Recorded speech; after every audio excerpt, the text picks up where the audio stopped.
Binanggit po ni Senator Marcoleta na nadiskubre nila ang isang account, no? Isang account pa lang ito na ang mga gumagawa ng troll farm nagkakaroon ng fake registration, no? Nga gumawa ng troll farm ay mga ginamit nila mga fake accounts, Vietnamese, Arabic, Turkish, Indian.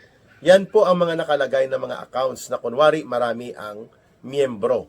Yun pala lumalabas ang isang troll farm operations allegedly ay under kay Claire Castro.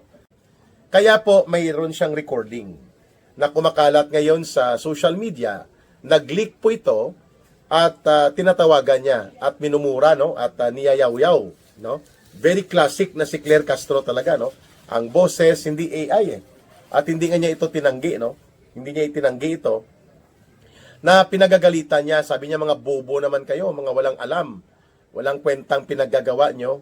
At yun pala, may minimum of 75,000, 50,000, may 150,000. Depende sa abilidad ng nabibili nilang vlogger. Ang binunyag po ni Senator Marcoleta, very elaborate, no? Very systematic. Gumawa ng mga fake accounts, ang dami, libo. At lumalabas na kunwari ang mga followers, subscribers, mga Vietnamese.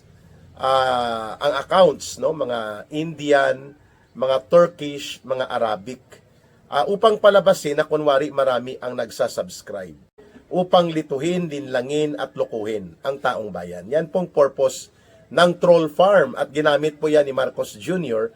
at nila Lisa Araneta, and until now, minimaintain nila ito.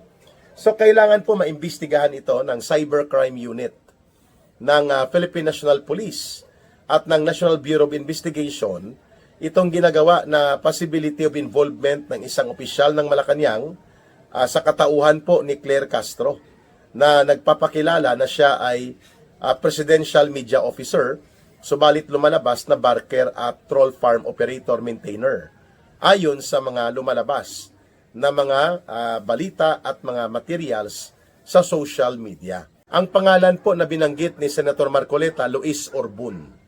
At ito ay isa lamang po sa maraming pinupunduhan by the hundreds of millions of pesos.